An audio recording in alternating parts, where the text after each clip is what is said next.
Men hvad kan man så egentlig bruge differentialregning til? Man kan bruge det til optimering. Og jeg har så taget et eksempel med fra en projektopgave, vi har lavet, hvor vi skulle regne på en havegrill. Og der var det så, hvor vi skulle have mindst muligt overfladeareal, fordi det var en virksomhed, der skulle lave den. Så vi bruge færrest penge på omkostninger til det materiale, I nu skal bruge til at udforme den her grill. Og volumet, det skulle være 60 liter. Det er sådan det, vi vidste. Og så kunne man så vælge nogle forskellige, så var der så nogle forskellige former.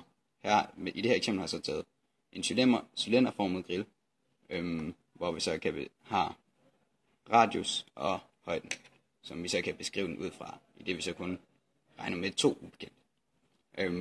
Men hvis vi så starter med at beskrive overfladearealet, så har vi både radius og højden, og det er 2 ubekendte, og det kan man jo ikke lige umiddelbart sådan regne ud. Og heroppe kan vi skrive det op som en funktion af radius og højden. Men igen, en funktion med 2 ubekendte, det er ikke lige sådan til at regne ud, så vi kender heldigvis volumet på 60 liter. Og det kan vi så igen skrive op som en funktion, volumet af radius og højden, og det ved vi, det skal være 60 liter.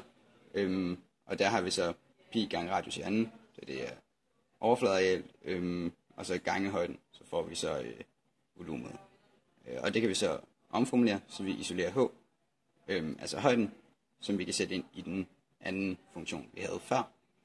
Og i en anden funktion, der har jeg så selvfølgelig valgt at bruge radius i stedet for diameter, da vi så kun har 2 ubekendte i stedet for 3. Det vil være lidt upraktisk med 3. Og så hernede, så sætter jeg så h ind, eller vores udtryk for h sætter ind i stedet for h. Og så får vi det her nye udtryk, som jeg så forkorter her. Og så ender vi ud med, at det egentlig er det her udtryk. Og for at jeg gerne vil bruge den nemmeste regel til at differentiere det med, så omformulerer jeg det til det her. Og fordi der er det i matematik, man må gerne tage den vej for, hvor man er doven, fordi matematik går ud på, at det bare skal være sådan nemt at regne ting ud som muligt. Og så har vi så når vi differentierer det, så har vi så minus første, det bliver til minus anden, og 100, altså minus 1 gange 120, det er så minus 120. Og ligeledes så bliver radius i anden, det bliver så til 2 gange radius i første, hvilket der bare, altså, men da vi har så pi gange radius ude foran, så bliver det så bare til 2 pi radius. Og det kan vi så igen skrive op i en brøk, så vi har minus 120 divideret radius i anden, plus 2 pi radius. Og ja, det er jo egentlig ikke så svært. Og så skal vi selvfølgelig have, så nu har vi en differentieret funktion, men det i sig selv, det viser jo ikke noget. Vi skal finde det mindst mulige overfladeareal. Så derfor skal vi differentiere funktionen. Når vi har differentieret funktion for overfladeareal, skal vi så sætte den lige med 0, fordi så kan vi finde et ekstremumspunkt, hvilket der så i det her tilfælde gerne skulle være et minimum, fordi vi skal have mindst muligt overfladeareal.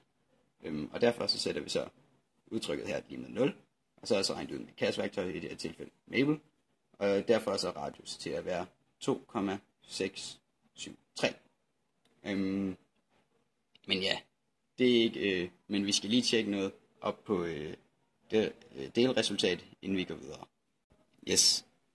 Og til at tjekke, om det er et rigtigt delresultat, vi har, så laver vi en fortegnsanalyse. Vi skal vide, om det er et minimum eller maksimum, vi har fundet. Ja, eller en vendetangent for den sags skyld. Det kan være, at vi har 3 valgmuligheder.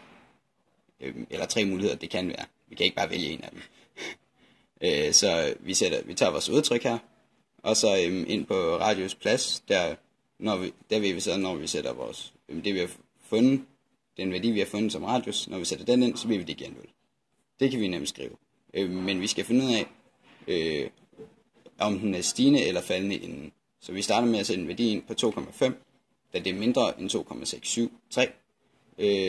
Og der har vi så derfor har vi så en hældning på minus 3,49. Og det er så en negativ hældning, så derfor har jeg tegnet en pil nedad her.